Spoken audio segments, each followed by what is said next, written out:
All right, so hi everybody, welcome to another episode of Book Cafe Podcast. In today's episode, we will be discussing the book entitled Devil's Advocate. And the author who has written the book is somebody who needs absolutely no introduction. He is one of the most respected journalists from our part of the world, whose journalistic career spans 4 decades and by my count, at least 2 continents. He is none other than Mr. Karan Thapar, and I'm extremely pleased to have him in today's episode as my conversation partner. So, Karanji, first of all, foremost, welcome to the show. It's really great to connect with you. It's a pleasure to be with you, Omar. Thank you very much for inviting me. So, Karanji, I would like to just get started with your early life. You were born in Srinagar, Kashmir in the year 1955.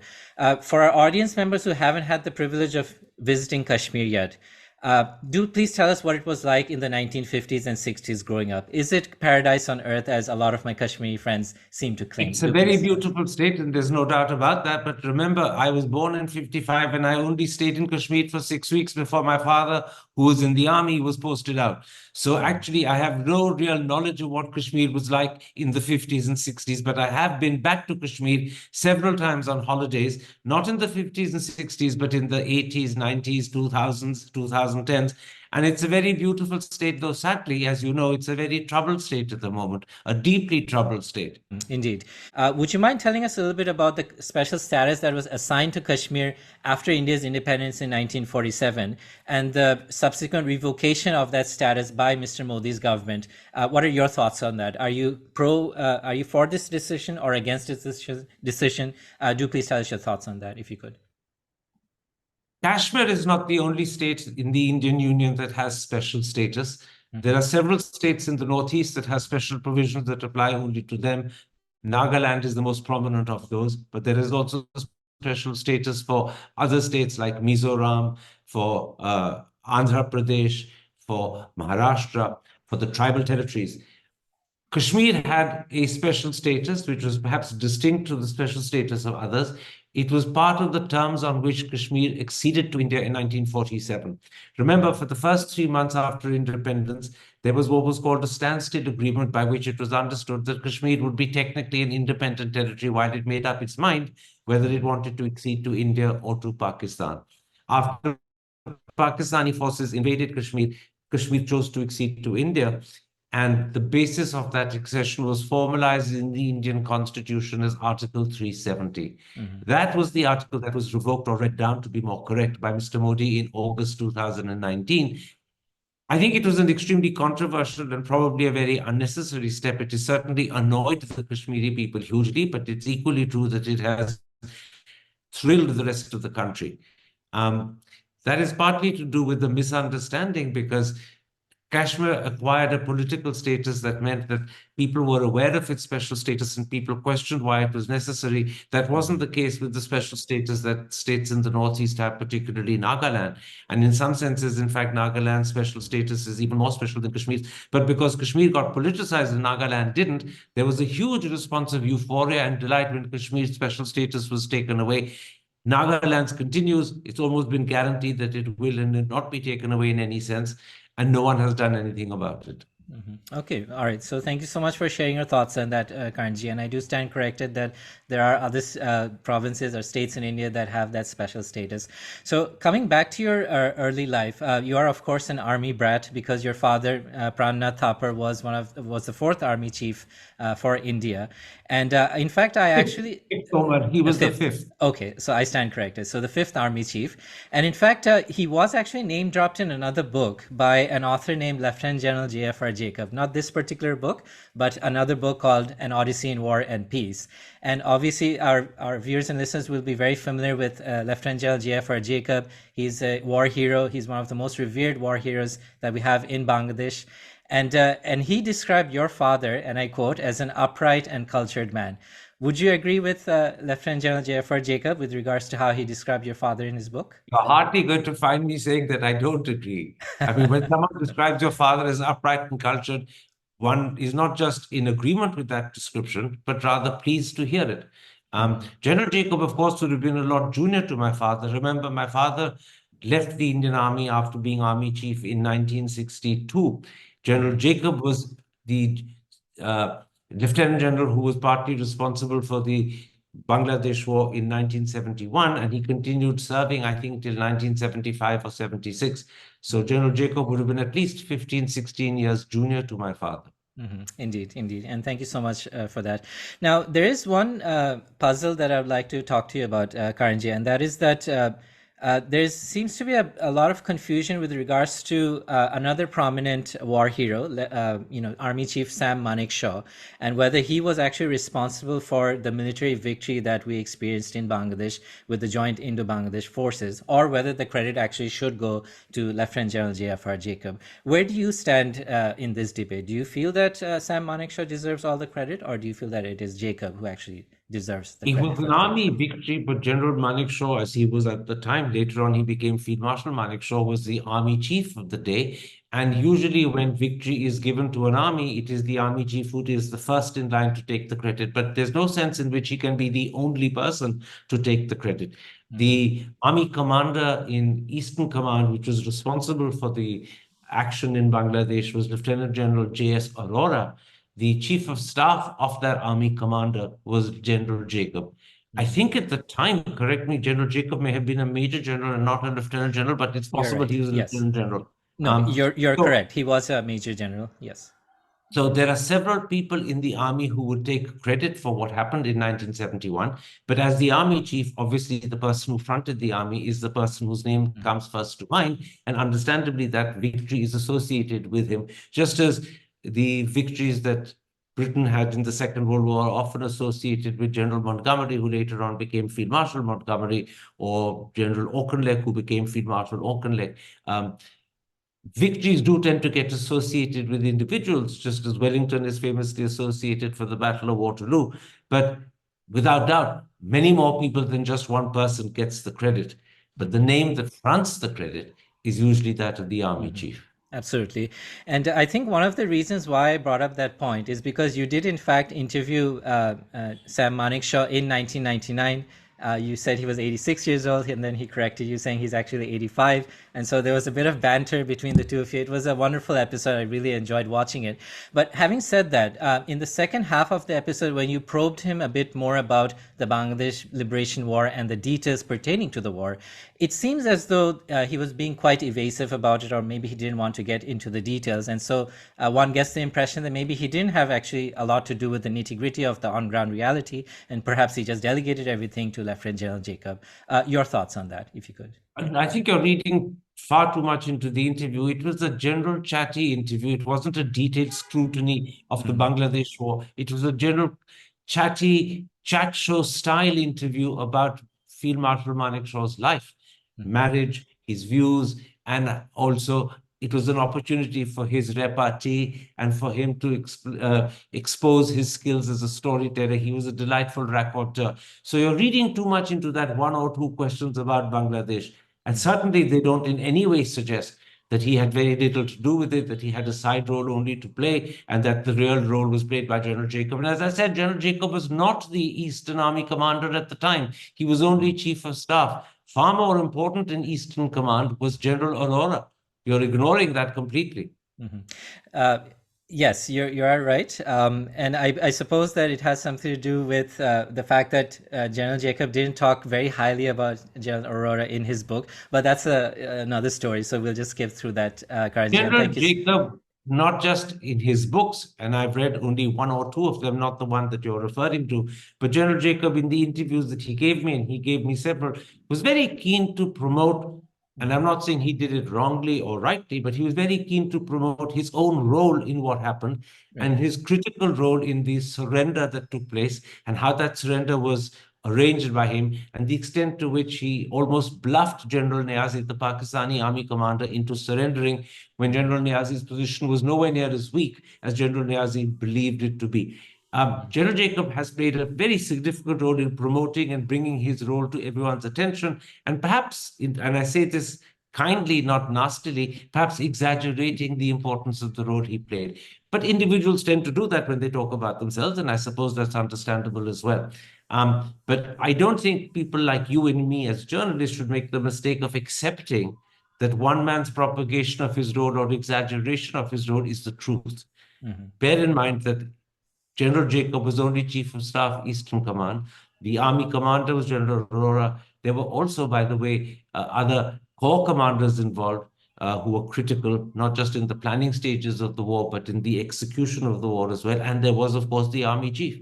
So it was a responsibility, a duty, and therefore the credit also goes to the army as a whole, fronted by the army chief. But obviously, there was an army commander, and there was his chief of staff, and there were corps commanders. You haven't named any of the corps commanders, but they were equally critical too. Well, I'm actually enjoying this debate so much, Karanji. Although the one thing that I do appreciate about General Jacob is that every time people tried to credit him with the victory, he always pointed towards the Mukti Bahini and said that they were the ones who created the atmosphere of terror, which made my job a lot easier. But like I said, it's a debate that we can, definitely have that could go on forever. And I really do appreciate your thoughts on that. And thank you so much for sharing it. Moving on, Karanji, I would like to make reference to another politician that you've name dropped in the book and whom you've described as a very good friend of yours. I am, of course, speaking about Pakistan's Benazir Bhutto. Very quickly, could you tell us how the two of you got to become such good friends? Do please take us through that. Well, we're talking about the middle 1970s. Benazir was at that moment in time a student at Oxford University. I was at Cambridge, but we both happened to be presidents of the respective unions at the same time. Now, the union at Cambridge and the union at Oxford are not student unions.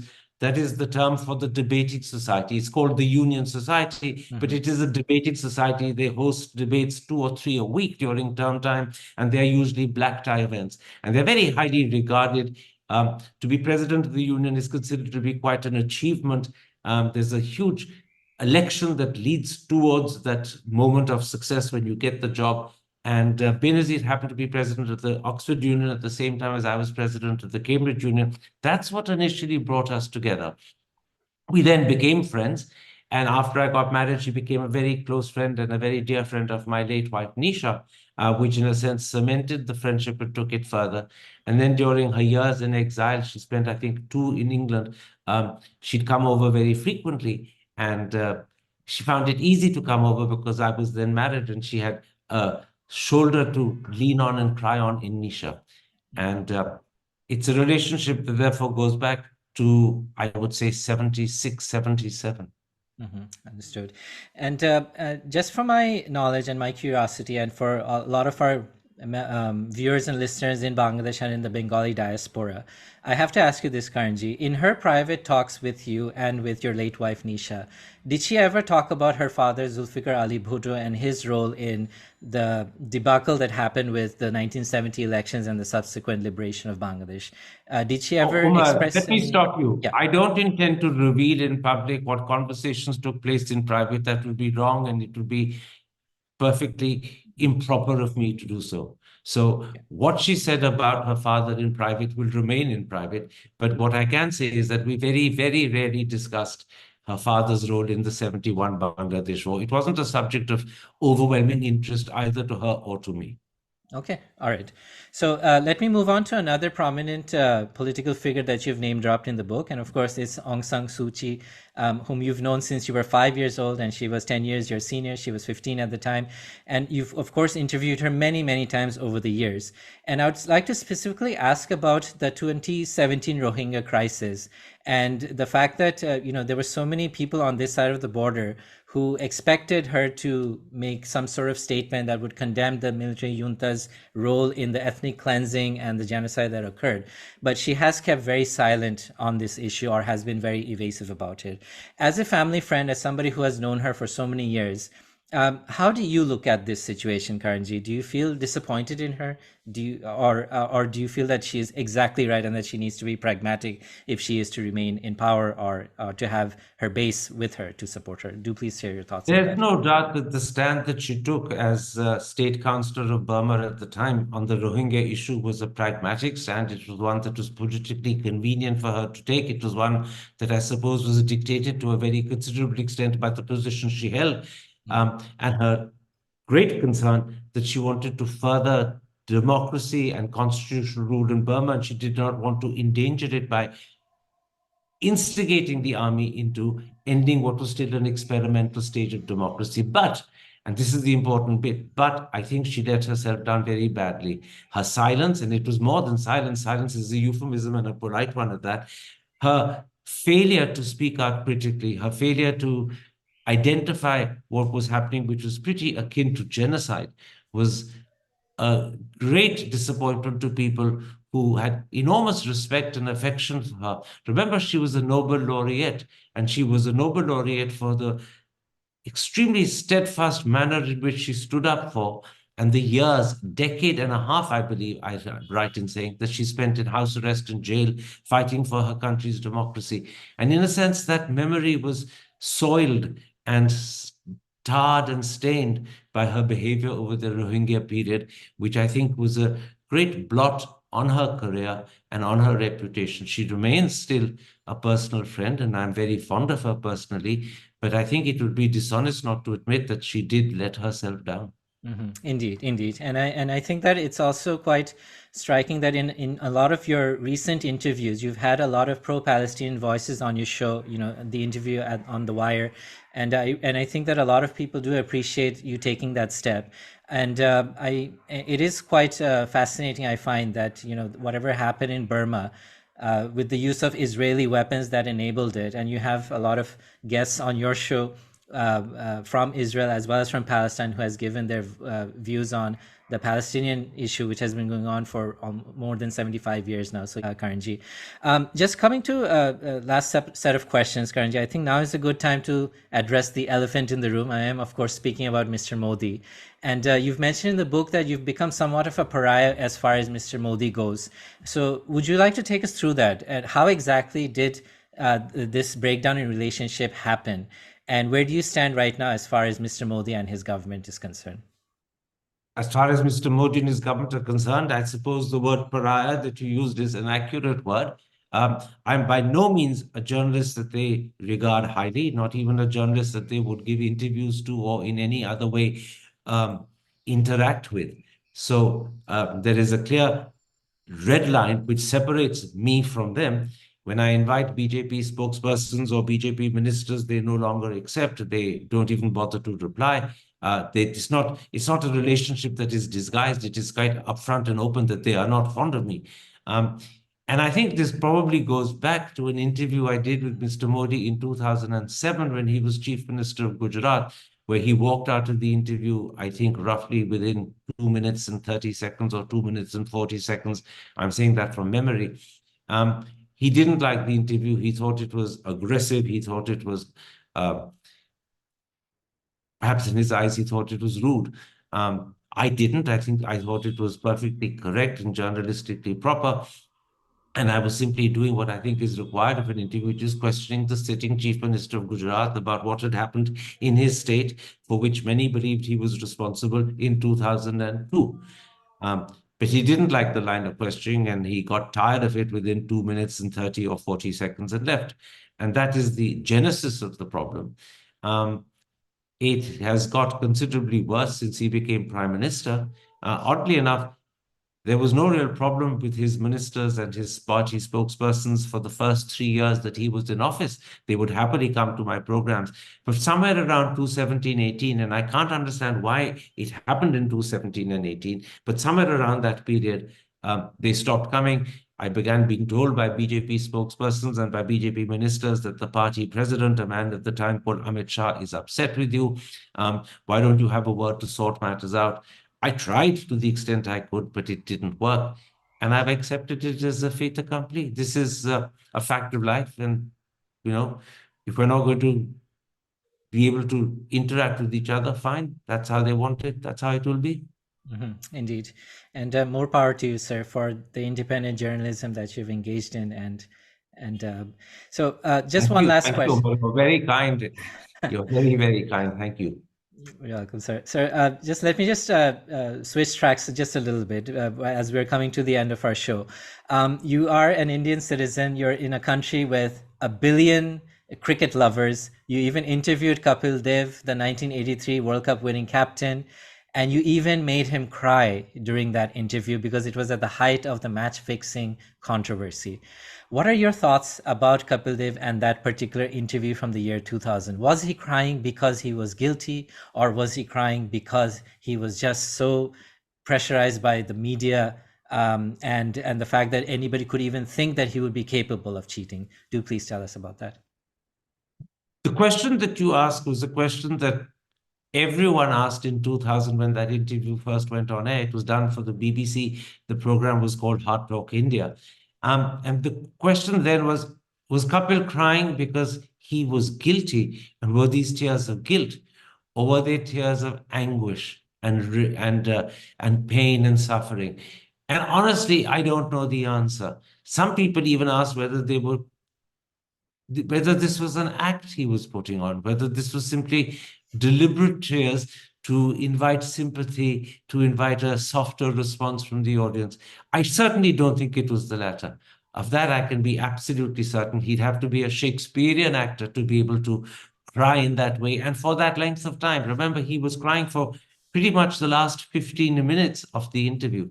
So you'd have to be a Oscar-winning command performance actor to be able to do that.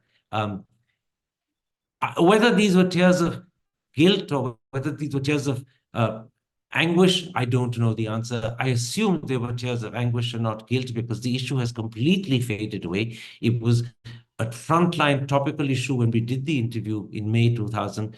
It's not even an issue that people remember today. It's completely faded away. So I don't think there was any guilt there behind those tears. I think it was genuine anguish. It was genuine suffering. It was genuine internal pain. Absolutely. And for our audience members who haven't watched that interview, I have to say that that is probably the best interview I have ever seen with regards to sportsmen and especially cricketers. So thank you so much for sharing your thoughts on that, Karanji. Thank you once again, Omar. You say the nicest things. Well, as we're coming to the end of our episode, Karanji, I just have just a couple of questions, and I promise I will let you go. I have exhausted all of my questions with regards to the book in particular, but I do have a surprise guest question for you. And the surprise guest question is being asked by Aisha Sarwari. She's a Pakistani author, and her book is called Heart Tantrums. And she's also, she's also married to barrister Yasir Latif Hamdani, who is currently one of the most preeminent authors, biographers of Muhammad Ali Jinnah. And Aisha's question is a very simple one. Let me just read it out to you verbatim. So Aisha asks, Dear Mr. Thapar, if Benazir Bhutto were in power now, who would she choose to ally with in terms of political leaders? So yeah. When you say who would she choose to ally with in terms of political leaders, do you mean in India? No, Or do you mean I believe in Pakistan is what she meant, yes. If she had formed a government, if she was still alive, who would she go into a unity government with? Well, Benazir did form an alliance with Nawaz Sharif in the middle or 90s. Sadly, not much came of it. This was during the Musharraf years. Or maybe it was the late 90s, early 2000s. I may be getting my dates a bit wrong. So I imagine if she were alive today, she would be willing to forge an alliance with parties that support democracy, parties that establish the clear-cut difference and distinction between the army and civilian politicians. And presumably that would be the Nawaz Sharif-led Pakistan Muslim League. And that is precisely what her son and her husband have done as well. I don't think she would be different to them. I think she would do precisely what they've done. But, I'm not an authority on Pakistan. And it's very hard to predict what Benazir would have done. What is it? 17 years after her death. Died in 2007. So, the situation has changed enormously. How she would have responded, one can only guess by judging from what one knew of her and judging by what her children, her son in particular, and her husband have done. Indeed, indeed. And given her untimely death in 2007, I suppose that will always remain an unturned stone. And as historians, we can always speculate. So just two questions, Karanji, and these are with regards to books. As you know that we are a podcast about books, so it's in the title. So these are staple questions that we ask all of our guests. And I'm told by a lot of our guests that these are extremely hard questions, but I'm sure that you can give us a very good answer to that. So the first staple question is, if you could select a book that you feel that every young person should read at least once in their lifetime. It may or may not be a book related to history or to geopolitics, but if you could pick a book that is both edifying and useful, what would be your pick? Yeah, that's a very difficult question to answer because I haven't thought about it at all. I've never in my life sat down and identified a single book as, so to speak, compulsory reading or required reading because it opens your horizons in multiple ways. There are several books that do that, but you're asking me to identify a single book, and I find it very hard to do so. So I'm going to have to say pass. Okay, all right. So non-committal on that. So we'll take your answer as it is, Karanji. And finally, the last question for today: are you more of a fiction person or a non-fiction person? What genre of books does Mr. Karan Thapar love to read? Both, to be honest. I enjoy reading fiction. I Uh-huh. enjoy reading detective fiction. When I was young, I did a lot of reading of Agatha Christie in particular, Mm, um, and enjoyed it enormously. These days, when I do more nonfiction, I tend to veer towards biographies because they not only combine a telling of history, but also an insight into the particular person that the biography is centered around. And I find it fascinating to understand people, how they behaved, how they uh, shaped history, how they were shaped themselves by the circumstances of the age and time in which they lived. So, from the nonfiction end of the spectrum, my natural tendency is to veer towards biographies.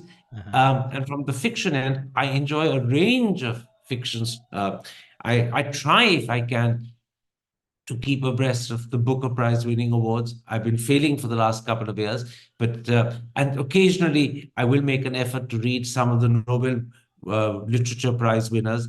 Again, I've been failing for the last couple of years, but I do enjoy good fiction and I enjoy thoroughly good biographies. Wonderful. So Agatha Christie is a great pick. Well, Agatha Uh, Christie was my favorite when I was in my teens. So I'm not okay. sure I would necessarily say that Agatha Christie is my favorite today. But here is, in case Oh, your audience is interested, the biography that I'm reading right. at the moment. It's Okay. the lost memoir of Edward the Eighth, who Mm-hmm. was King of England, if you recall, and abdicated Yep. in 1936 1936, the year of the for three one kings. a You're right. king. And Yes. I do recommend it because I think it's Mm. a fascinating book. I've only just begun reading it, but I'm enthralled by it. Wonderful. So we'll take that as your pick, as your recommendation, Karanji, and thank you so much. Yes, Edward the Eighth abdicated in 1936. Elizabeth II's uncle, the year of the three kings. So I can only imagine it must be a fascinating read. So on that note, let It me is a just. fascinating read, but I'm not sure whether I would recommend it because I've only read the first 35 pages, Okay. and there are another 300 odd to go. So don't say that I'm recommending this book. There's no doubt that I'm enthralled by it and I'm enjoying reading it enormously, but I've only just begun reading it. I read about 35 pages, and there are at least, and I'm having a quick look to check, another 330 more that I have to read. So it's an enjoyable book, but I have not got to the point where I could say with any honesty to an audience that I recommend the book, because you can't really recommend a book after That having you've read just started the first reading. 35 pages. Exactly. Absolutely. And of course, we will keep that caveat as well, Karanji, and we do thank you for sharing your thoughts on that. Okay, so on that note, for our viewers and listeners who have been with us all this time, thank you very much for staying till the end. If you are watching this on YouTube, do please be sure to subscribe to the channel and hit that bell icon. It really helps us out. The episode will also be available on Apple, Google, and Spotify. The book, once again, is Devil's Advocate by Karan Thapar. Please go out and get the book. It's a fabulous book about a wonderful individual who's had a distinguished journalistic career. And Karanji, my thanks to you as well, sir, for giving us this time. You've been a wonderful guest. I've really enjoyed talking to you, and I continue to read and learn from you every single day. So thank you for doing what you do, and Godspeed with regards to continuing for the far foreseeable future. Thank you very much. Thank you, Omar. It was a pleasure to be on your podcast. Thank you very much for inviting me, and thank you very much for a very enjoyable discussion.